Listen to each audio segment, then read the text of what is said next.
Okay.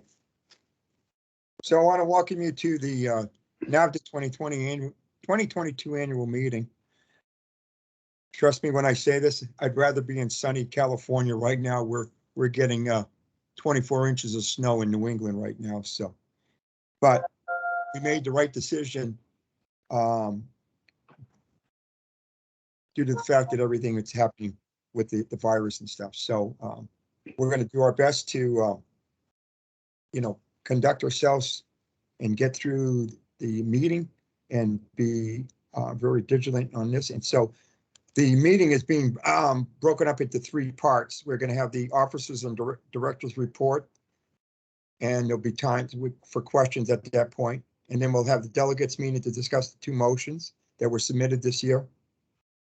And the Inland Empire Post chapter will have 2 panel discussions and conclude their auction after this event. I want to also thank the Inland Empire NAVDA chapter for taking this endeavor.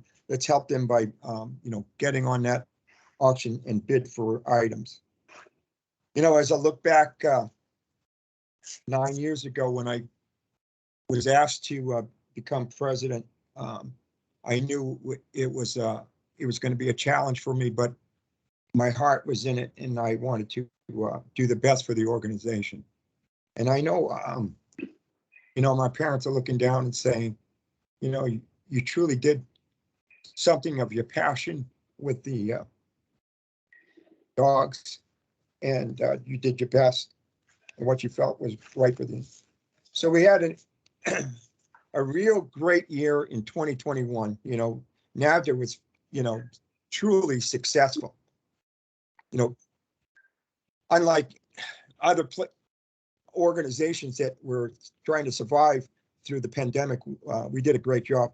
And it's not without the parts of the local chapters, the committees that were formed, and the training days and testings and the social events, all those records of numbers of events and new members. I mean, we succumbed that, over 10,000. But there's a couple of people that I want to recognize this morning that really are in the background that most people don't know, that do a lot for the organization.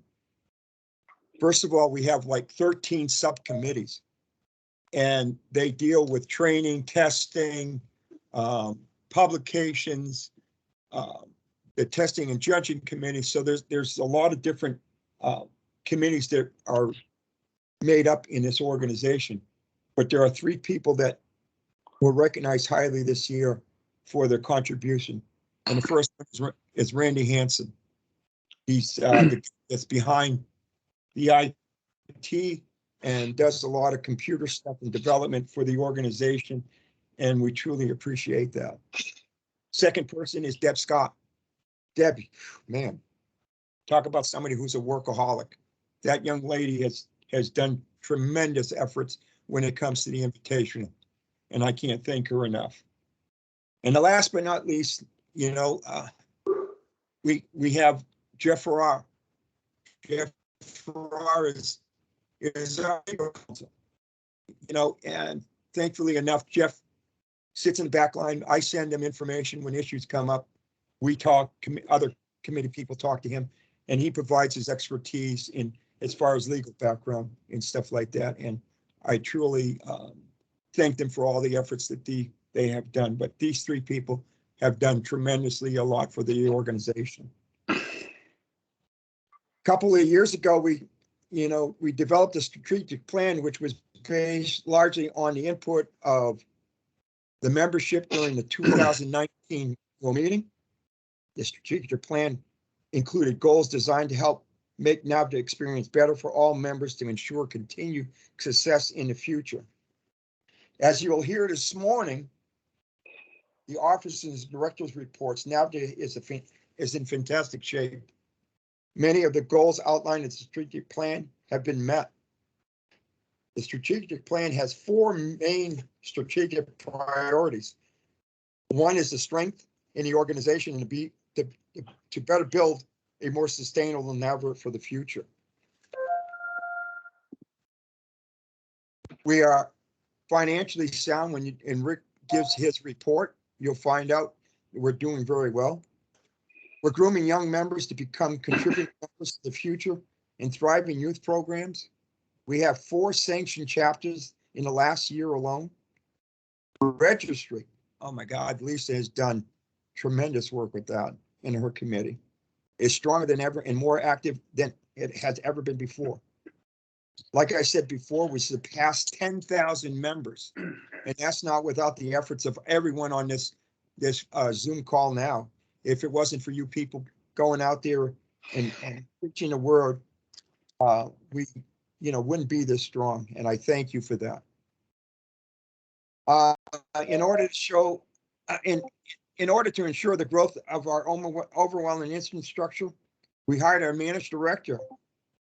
And I'll tell you the process behind that was, time consuming. It took us about 4 months. Believe it or not, we interviewed well over 20 people, but we had at least 500 people apply for the position alone.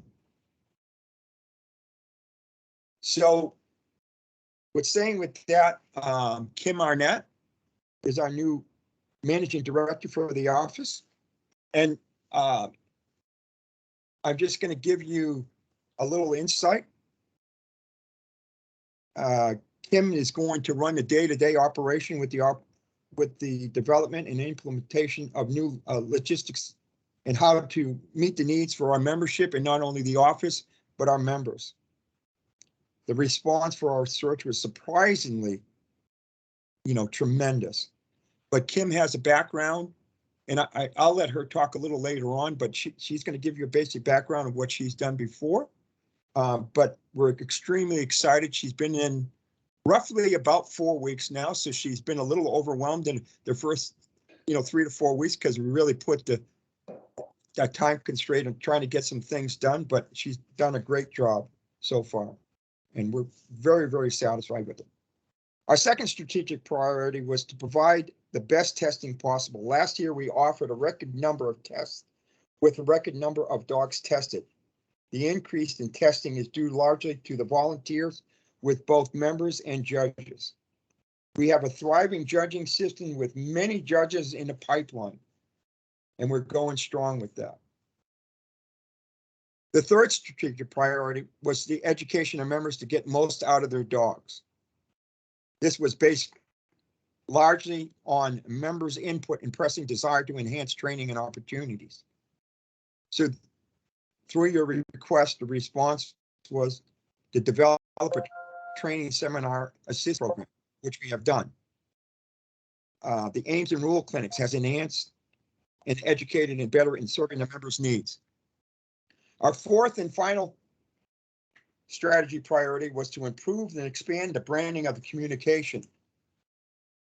Our new website was enhanced and optimized with mobile service. Website had a record of engagements in 2021.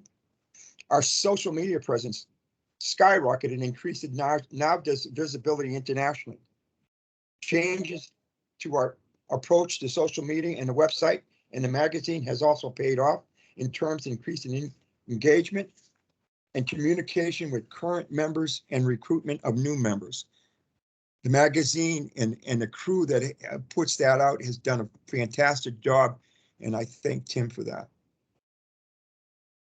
In my final note, later on you're going to hear about the slate of for running for office. I want to thank everybody, and especially my board, for the last 9 years for the success that they've been able to attribute the organization, and I couldn't have done it without them. And I truly appreciate what they've done. We have made this a fantastic organization, and I can't say that any better. And once again, thank you everybody for attending this meeting. I wish we were all together, and I know in the future that we will come together again like we always do. And thank you. So we're going to start with our meeting. Thank you.